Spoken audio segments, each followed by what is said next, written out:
ওদের মাথায় আমাদের শুধু একটা কথাই ঢোকাতে হবে, ছোট কর্তা আর আসছে, আর ওরা যদি কৃষ্ণাকে ছাড়ে তবেই আমরা ছোট কর্তাকে ওদের হাতে তুলে দেব। যেভাবেই হোক ওদেরকে এটা বোঝাতেই হবে, বিশ্বাস করাতেই হবে। ওরা আমাদের ইমোশন নিয়ে খেলছে, তো এবার আমরাও খেলব।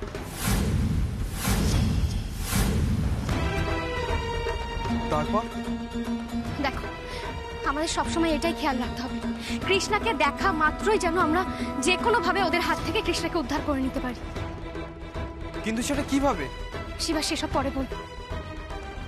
শোনো অনিরুদ্ধ, তোমরা এক কাজ করো, তোমরা দিদির কাছে যাও, আমি বরং দিদির ঘরে গিয়ে ছবিটা খুঁজি। তুমি একা যাবে মা? শিবা, কেন এরকম করছিস? দেখ, কৃষ্ণার মতো হয়তো আমি এখানকার রাস্তাঘাট চিনি না, তবে যেটুকু চিনি তাতে আমার অসুবিধা হবে না। বাবা, দেরি করো না, তোমরা বেরিয়ে পড়ো। মা, তাও আপনার এখানে একা যাওয়াটা সেফ নয়, আমরা সবাই একসাথেই যাই না। অনিরুদ্ধদা, আমি মায়ের সঙ্গে যাচ্ছি, তুমি চাচির কাছে যাও। চাচিকে কিন্তু একা ছাড়া যাবে না, ওনার কেউ ক্ষতি করে দিতে পারে, ওনাকে চোখে চোখে রাখা দরকার। ঠিক আছে, তোমরা সাবধানে যাও প্লিজ। সাবধানে। হ্যাঁ, চ শিবা, দেরি করিস না, চ। আসছি অনিরুদ্ধ।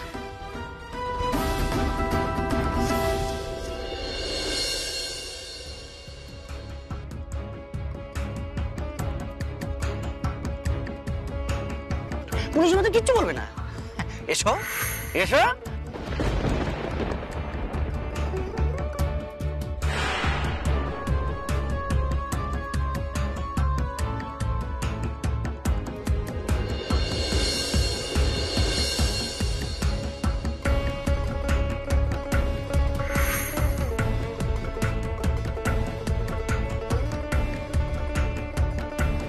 পালাচ্ছিস কোথায়? হ্যাঁ, পালাচ্ছিস কোথায়? তোদের মেরে যদি আমি ছাতু না করতে পেরেছি না, তাহলে আমার নামও কৃষ্ণা নয়। পালাচ্ছিস কোথায়? আয় দেখি তোদের কত সাহস, দেখি, আয় বলছি। তাই ভাবি, যে ওরকম ভাবে লাঠি তুলে নিতে পারে সে কোল্ড ড্রিঙ্কস কেন অ্যাভয়েড করছে? এবার হিসেবটা মিলল। কিসের হিসেব? আপনি গান গান, তাই জন্যই তো কোল্ড ড্রিঙ্কস অ্যাভয়েড করছেন। বলছি, ভালো গান। তোমার কথাটা এবার তুমি স্বীকার করে নাও। শোনো কৃষ্ণা, ভালো লাগাটা যদি দুপক্ষের হয় তবেই সেটাই পজিটিভিটি থাকে, এক পক্ষের হলে নয়। আর আমার ক্ষেত্রে আমি অন্তত এটুকু জানি যে ভালো লাগাটা একপাক্ষিক নয়।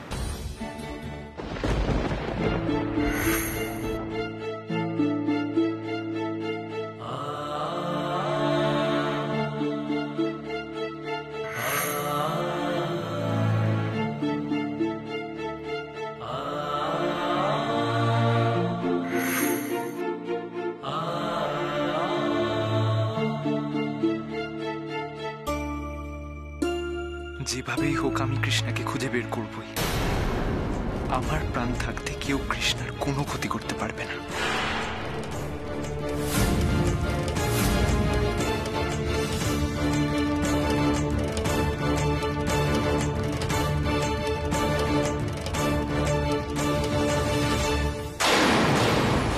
তাই নাকি?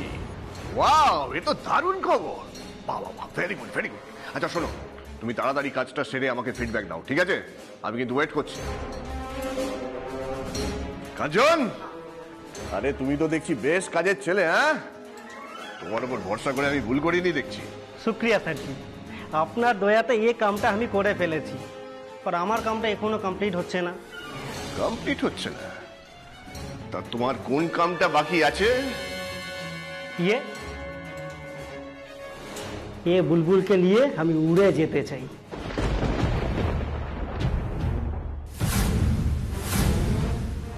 আর আপনার কেসটা যতক্ষণ না খতম হচ্ছে আমি भी तो কোথাও যেতে পারছি না, এইটা একটু দেখবেন স্যারজি। বাহ বাহ, তোমার তো দেখছি খুব তাড়া। হ্যাঁ স্যারজি, তারা তো একটু আছে। আপনাকে আমি জবান দিয়েছিলাম कि আপনার কাম আমি করে দেব। देख लीजिए, हाँ, निखिल चौधरी लड़की अपना सामने আছে। জান লড়িয়ে আমি কিডন্যাপ করেছি।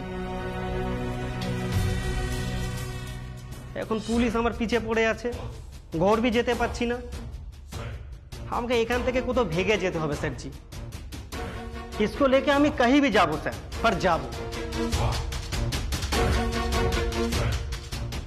ওর সাথে আমি জিন্দেগি বিতাবো, এটাই আমার শখ।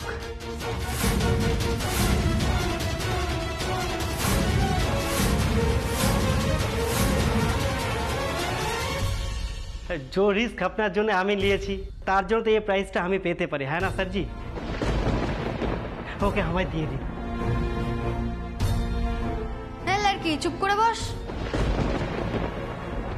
কাঞ্চন, আরে তোমার বুলবুল তো দেখছি খুব ডানা ঝাপটাচ্ছে। হ্যাঁ, যদিও কিছু করতে পারবে না, কারণ এবার যা করার আমি করব।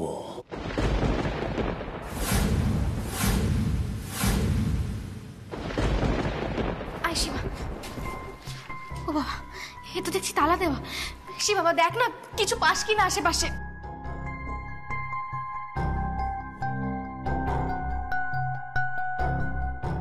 মা, এটা দিবা চেষ্টা। ভাগ, আস্তে আস্তে, সাবধানে।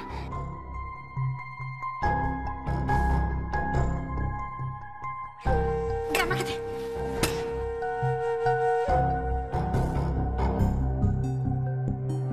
দাঁড়াও মা, আমি দেখছি।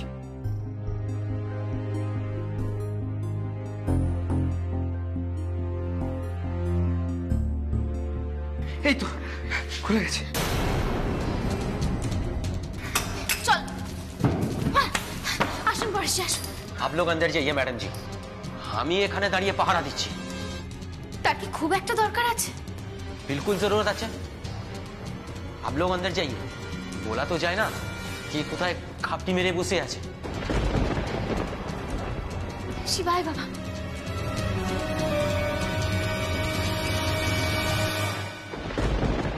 কাঞ্চন, হ্যাঁ স্যারজি। এই মেয়েটাকে তুমি পাবে, কথা দিলাম। তারপর ওকে নিয়ে তুমি যেখানে খুশি চলে যাও, শাদি করো, সংসার করো, যা খুশি তাই করো, আমি দেখতেও যাব না। नहीं नहीं सर जी, जो कुछ भी नहीं, আমি কৃষ্ণকে শাদি করব। और খুব ভালো, ও তোমার বউ হবে আর তুমি শ্যামা চৌধুরীর জামাই হবে। জামাই নাম্বার 2।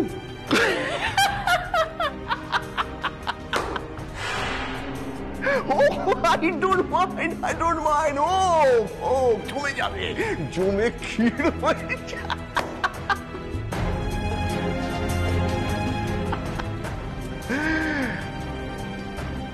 জানো কাঞ্চন, এই কৃষ্ণা হচ্ছে আমার একটা টোপ। এই টোপ দিয়ে ওর বাবা নিখিল চৌধুরীকে আমি বিদেশ থেকে নিয়ে আসব।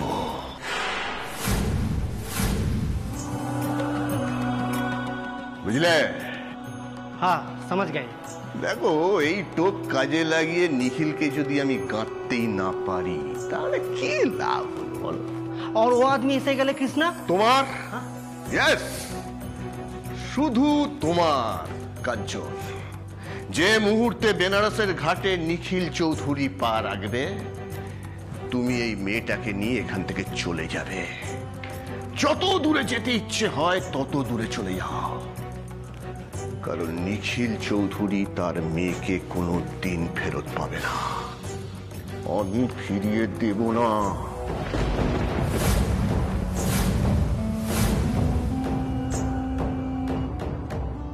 যেভাবে আমি আমার মেয়েকে কোনোদিন ফেরত পাইনি, ঠিক সেরকম নিখিল আর শ্যামা তাদের মেয়েকে কোনোদিন ফেরত পাবে না, পাবে না।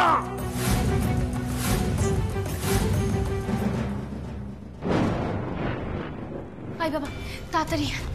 ওমা, কিছুই তো দেখা যাচ্ছে না রে। শোন না বাবা, ওই পাশটাতে সুইচ বোর্ডটা আছে বুঝলি, একটু দেখ না, লাইট জ্বালানোর মা, আলো ব্যবস্থা। কি জ্বলবে? এতদিন ধরে তো এই ঘরে কেউ আসেনি। হ্যাঁ, ঠিকই বলছিস। জানা বাবা, একটু চেষ্টা তো করে দেখ।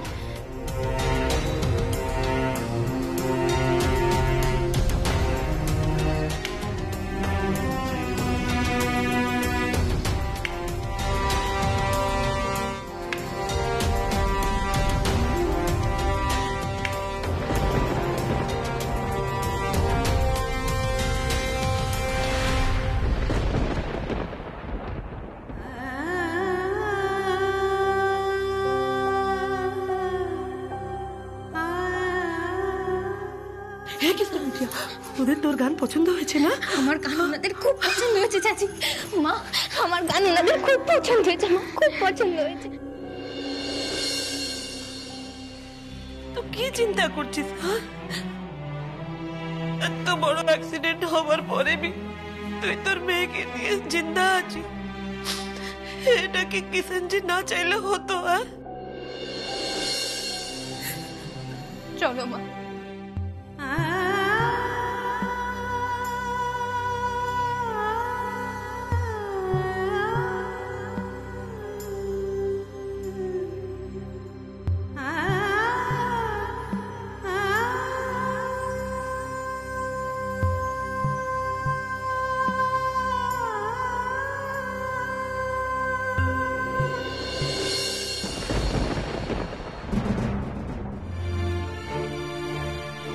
মা, কি ভাবছো? ভাবছি নিজের পরিচয় ভুলে কত বছর এই ঘরটাতে কাটিয়েছি।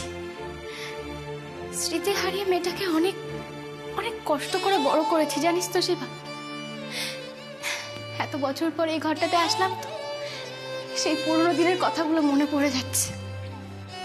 মা, গঙ্গাটা কি ভালোভাবে দেখা যায় না এই ঘরটা থেকে? হ্যাঁ রে, এটাই তো আমার একমাত্র জায়গা ছিল। জানিস তো শিবা, তখন আমি কারোর সাথে কথা বলতাম না, শুধু গঙ্গার দিকে তাকিয়ে বসে থাকতাম আর মনে মনে শুধু একটাই কথা ভাবতাম, আমি কে, আমার পরিচয় কি, আমি কোথা থেকে এসেছি। সবসময় সেসব কথাই মনে করার চেষ্টা করতাম। বোনের কাছে, তোমার কাছে এই গল্প অনেকবার শুনেছি, আর এই 18 বছর ধরে বাবা তোমাদেরকে খুঁজেছে। আর আজ দেখো এই ঘরে তুমি আবার ফিরে এসেছো তোমাদের হারানো ছেলেকে খুঁজতে। যাকে এখন এইসব কথা ছাড়, শোন, যেটা করতে এসেছি সেটা তাড়াতাড়ি করে কর। তুই এক কাজ কর, তুই বরং এই পাশটাই খোঁজ, আমি ও পাশটাই খুঁজছি, কেমন? দাঁড়া দেখি। মা, বলছি চাচি তো বললো যে ছবিটা এই ঘরেই আছে, কিন্তু এই ঘরের কোথায় আছে সেটা তো বললো না। বাবা, দেখলি তো চাচির কি অবস্থা, আমাদের নিজেদেরকেই খুঁজে নিতে হবে। তুই খোঁজ, এই পাশটায় খোঁজ, আমি ও পাশটায় দেখছি।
তোমার কোনো চিন্তা নেই কাঞ্চন।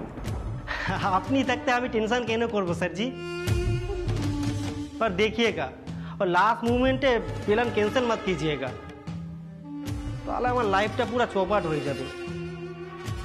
আমি ঘরে যেতে পারবো না, অন্য কোথাও যেতে হবে। বহুত বহুত পরেশানি আছে স্যার, কিডন্যাপ করে আমি ওয়ান্টেড ক্রিমিনাল হয়ে গেছি। আরে ধর, এতই যদি ভয় তাহলে 2 দিন কোথাও লুকিয়ে থাকো। তোমার মনে এত ভয়, এত টেনশন, কি কাজ করবে? শোনো, আমার কিন্তু মন বলছে নিখিল চৌধুরী আসছে, আসছে নিখিল। আরে আসতে তো হবে, মেয়ের টান, রক্তের টান, আসতে তো হবেই।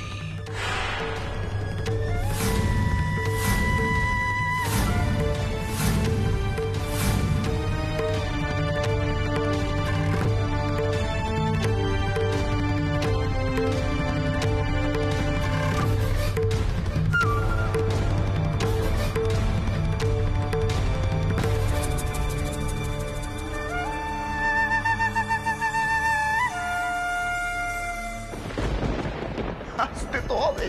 এসো এসো এসো নিখিল, নিখিল তাড়াতাড়ি এসো, কারণ তোমাকে ওয়েলকাম করার জন্য একজন সন্তান হারা বাবা এখানে দাঁড়িয়ে আছে। এসো। আগের বার গুলিটা তোমার শরীর ছুঁয়ে বেরিয়ে গিয়েছিল, কিন্তু এবার তোমার বুকটা আমি ফুটো করে দেবো। এসো তুমি। বেনারসের ঘাটে তোমার চিতা জ্বলবে, চিতা জ্বলবে তোমার নিখিল চৌধুরী। এসো তাড়াতাড়ি এসো এসো।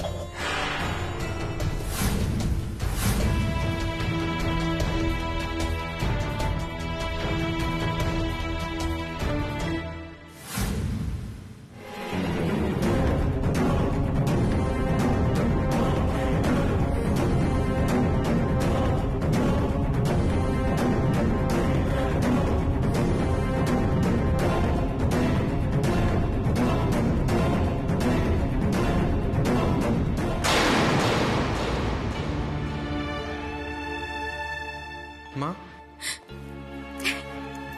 জানিস শিবা, এই যে এগুলো দেখছিস, এগুলো সব কৃষ্ণার খেলনা। এই দেখ না কত খেলনা, ব্যাগ ভর্তি সব ওর খেলনা। আমার মেয়েটা তো ছোটবেলায় এগুলো নিয়েই খেলতো, এইখানে বসে বসে। আর জানিস, যদি কোনোভাবে একটা খেলনা ভেঙে যেত, ব্যাস সে মেয়ের কি কান্না, কিছুতেই থামবে না। আর আজ আমার মেয়েটা কোথায় আছে, কিভাবে আছে, আমি মা হয়ে কিচ্ছু জানি না।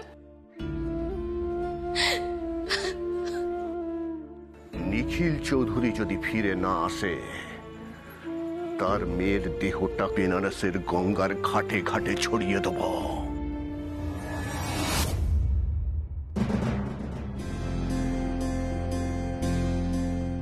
কেঁদো না মা, দেখবে কৃষ্ণার কিচ্ছু হবে না। যেভাবেই হোক ওকে আমরা ঠিক ফিরিয়ে আনবো। শিবা, আমার মেয়েটা বোকা নয়, কিন্তু বড্ড বেশি সরল। আমি জানি ও ফিরে আসার পরেও এত সহজে ওর টমা কাটবে না। তুই দেখিস ও ঠিক ভয়েই থাকবে। কেন মা তুমি এত চিন্তা করছো? ঠিক কিছু না কিছু একটা ব্যবস্থা হবে। তুমি আছো, অনিরুদ্ধদা আছে, ঠিক তোমরা দুজনে মিলে ওর মনে সাহস জোগাতে পারবে। আর তুই থাকবি না বাবা তোর বোনের পাশে? আমিও থাকবো মা। শিবা শোন, তোর বোনকে কিন্তু যেভাবেই হোক ওই অমরেন্দ্র চক্রবর্তীর হাত থেকে আমাদের বাঁচাতেই হবে, আমাদেরকে উদ্ধার করতেই হবে যেভাবেই হোক। বাঁচাবো মা। আমার তো একটা মাত্র বোন, বলো, আমার বোনের যদি কিছু হয়ে যায়, আমি তো নিজেকে কখনো ক্ষমা করতে পারবো না।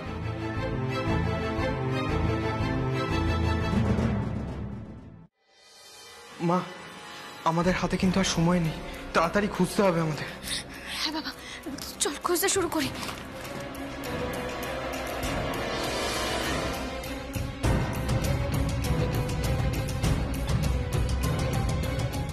শিবা বাবা, তুই ও পাশটা দেখ তো, আমি দেখছি এখানটায়।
শিবা, একবার এদিকে আয় তো। হ্যাঁ মা বলো। দেখ তো বাবা, এখানে না হিন্দিতে কিছু লেখা আছে, পড়তে পারিস কিনা? হিন্দি? এটা তো মোহন মোহন লেখা। তারপরে এটা তো দব মোহন দাস। মোহন দাস। তারপরে কি লেখা আছে পড় না। বুঝতে পারছি না তারপর এটা কি লেখা। শিবা, এভাবে হবে না, কিন্তু কি লেখা আছে আমি তো কিছু বুঝতে পার। শোন না বাবা, পরে সে হিন্দি পড়তে পারে না। হ্যাঁ, জান একবার ওনাকে ডেকে নিয়ে আয় না। তাড়াতাড়ি যা।